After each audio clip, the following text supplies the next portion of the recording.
Hello दोस्तों, welcome back to my new video. सबसे पहले डिस्क्लेमर देना चाहूंगा कि इस वीडियो को प्योरली एजुकेशनल पर्पस के लिए ही रिकॉर्ड कर रहा हूं। मैं कोई भी बाई या सेल का रिकमेंडेशन इस वीडियो के माध्यम से मैं आप लोगों को नहीं दे रहा हूं।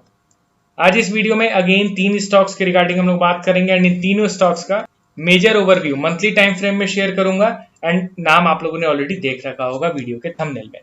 चलिए डायरेक्टली हम लोग स्टॉक्स की ओर बढ़ते हैं। पहला स्टॉक हमारे लिस्ट में टाइटन कंपनी लिमिटेड करंटली 4097 के लेवल पे ट्रेड कर रहा है विथ 0.78% माइनर अप मूव, जो कि लास्ट ट्रेडिंग सेशन में हम लोगों ने विटनेस करा।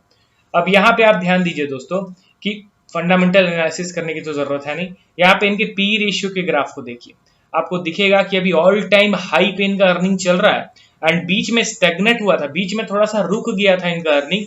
एंड देखिए जो स्टॉक पीक लेवल पे हो एंड उस कंपनी के अगर रिजल्ट फ्लैट भी रहे ना तो बाजार उनको नेगेटिव वे में ट्रीट करता है।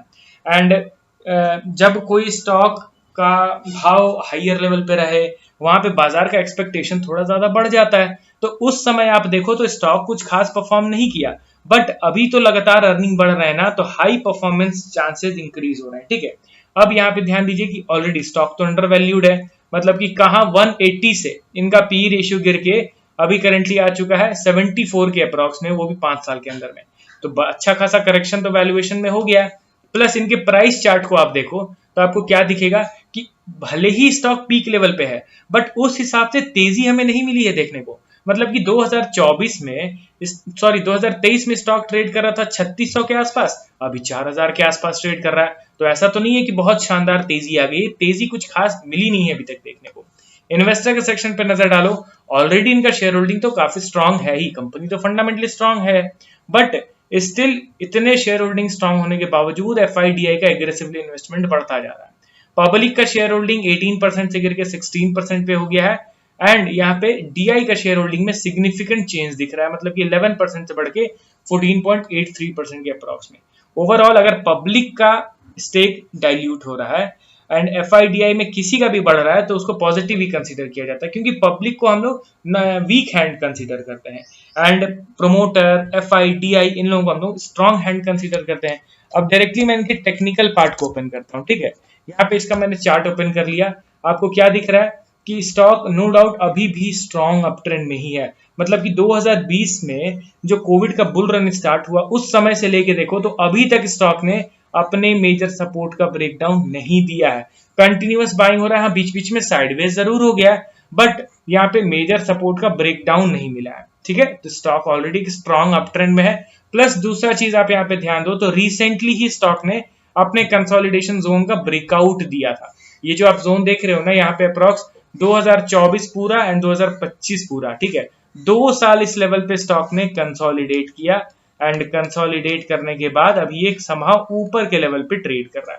मार्केट के अनसर्टेनिटी के चलते मार्च मंथ में एग्रेसिव सेलिंग हुआ बट इंस्टेंटली जो ब्रेकआउट का लेवल था, जो पहले रेजिस्टेंस था, चेंज इन पोलैरिटी, आपको पता है कि रेजिस्टेंस के ब्रेकआउट के बाद वो सपोर्ट के तौर पे एक्ट करने लगता है, तो उसी लेवल पे अब स्टॉक समहाउ सपोर्ट क्रिएट करने की कोशिश कर रहा है which is well and good. ठीक है, जो कि अच्छा चीज है, क्योंकि वीकली टाइम फ्रेम में आप देखो तो यहाँ पे इसी सपोर्ट लेवल पे एक बार यहाँ डोजी कैंडलस्टिक बना, ऊपर उठा, फिर नीचे गिरा, यहाँ पे एक हैमर कैंडलस्टिक बना, फिर से ग्रीन कैंडल बन गया।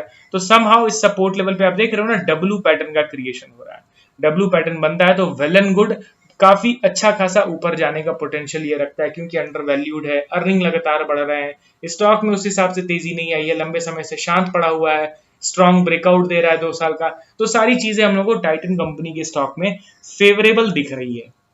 अब चलिए हम लोग बढ़ते हैं अगली स्टॉक की और हमारे लिस्ट में आपके सामने है वरुण बेवरेजेस लिमिटेड। अभी के टाइम पे ये स्टॉक लोगों को अच्छा खासा परेशान कर रहा है, क्योंकि इसने तो कभी परेशान किया नहीं था लोगों को। लगातार देखा जाए किसी भी लेवल पे आप बाई करो, ये हमेशा अपने इन्वेस्टर्स को पैसा बना के ही दिया है। आप मैटर नहीं करता आपने सपोर्ट पे खरीदा, रेजिस्टेंस पे खरीदा, ये स्टॉक लगातार ऊपर की ओर ही मूव किया करता था। तो लोगों का एक्सपेक्टेशन थोड़ा बढ़ गया, लोग अनरियलिस्टिक होने लग गए, सोचने लग गए कि नहीं स्टॉक गिरेगा नहीं, खरीदेंगे, कहीं पे भी ऊपर उठेगा। बट आपको भी पता है कितना भी फंडामेंटल स्ट्रॉन्ग स्टॉक क्यों ना हो, आज नहीं तो कल करेक्शन तो होना ही है। एंड वीबीएल के स्टॉक को देखो तो 2020 में जो कोविड का बुल रन आया था उस समय से अभी तक में एक बार भी अभी ऐसा करेक्शन नहीं हुआ है जैसा अभी हो रहा है। समझ रहे हो ना, यहाँ पे चार्ट आपको दिख रहा होगा 2021 से कंटिन्यूअस बाइंग हो रहा है। क्या एक बार भी आपको करेक्शन दिखा है? नहीं। क्या इसी तरीके से तेजी के साथ ये लगातार और 4 साल 5 साल मूव करेगा क्या? Obviously not. ये सस्टेनेबल नहीं रहता है दोस्तों। एक समय पे एक डिसेंट करेक्शन होना है, एंड करेक्शन के बाद भी आप अप ट्रेंड का उम्मीद मत कीजिए, उसके बाद फिर अच्छा खासा साइडवेज होना जरूरी है। अब यहाँ पे आप ध्यान दीजिए, वीबीएल का स्टॉक ऑल टाइम हाई से अच्छा खासा टूटता हुआ दिखाई दे रहा है।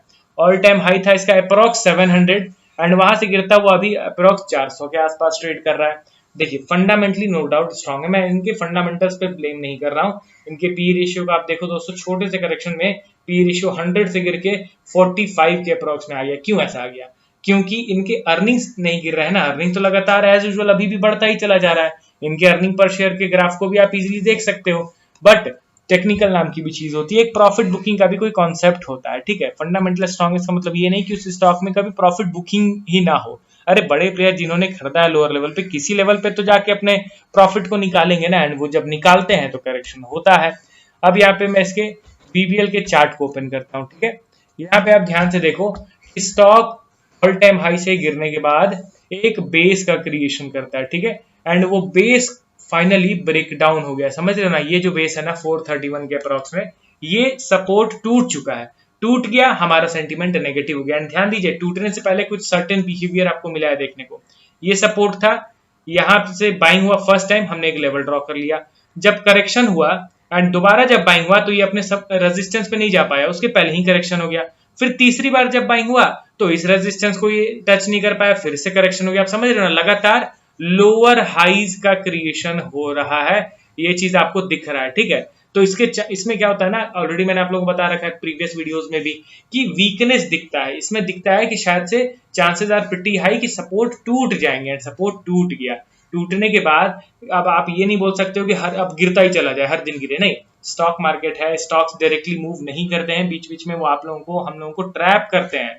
तो यहाँ पे सपोर्ट टूट गया, सेंटीमेंट हमारा हो गया नेगेटिव। अब इस कंडीशन में अचानक से एक दिन बाइंग स्पाइक आता भी है तो हम लोग अपना इंटरेस्ट शो नहीं करना प्रेफर करेंगे। तो अभी के लिए तो स्टॉक सपोर्ट को तोड़ चुका है, यहाँ पे मैं फर्दर बुलिश मूव अभी नहीं देख पा रहा हूँ।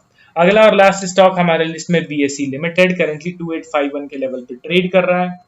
डायरेक्टली इसके चार्ट को भी मैं ओपन करता हूं, क्योंकि कई लोग इस स्टॉक में काफी ज्यादा इंटरेस्टेड हैं। ध्यान रखिए कि एक मेजर रेजिस्टेंस का क्रिएशन ऑलरेडी हो चुका है, एंड इस रेजिस्टेंस पे cup with handle chart pattern create हो रहा है, ठीक है। ये है इसका हैंडल, एंड इस हैंडल के जिस भी साइड निकलेगा, मतलब ऊपर निकालता है तो चार्ट पैटर्न एक्टिवेट हो जाएगा, उस हिसाब से डिसेंट टारगेट्स मिलेंगे। बट इस कप विथ हैंडल का ब्रेकडाउन होता है तो फिर हम लोग को 2000 के भाव पे भी आता हुआ दिखाई देगा। तो सिंपली अभी कंसोलिडेशन जोन में ट्रेड कर रहा है, ट्रेड कर लेने दीजिए। जिस लेवल का ये ओवरकम करेगा, ब्रेकआउट या ब्रेकडाउन, उसके डायरेक्शन के हिसाब से फिर हम लोग अपना उम्मीद लगा के बैठेंगे कि ये कितना नीचे गिरेगा या कितना ऊपर उठेगा, ठीक है। अभी नो ट्रेड जोन में ट्रेड कर रहा है ये बीएससी का स्टॉक। चलिए मिलता हूँ नेक्स्ट वीडियो में अन्य स्टॉक्स को ऐड करके। Okay then, bye.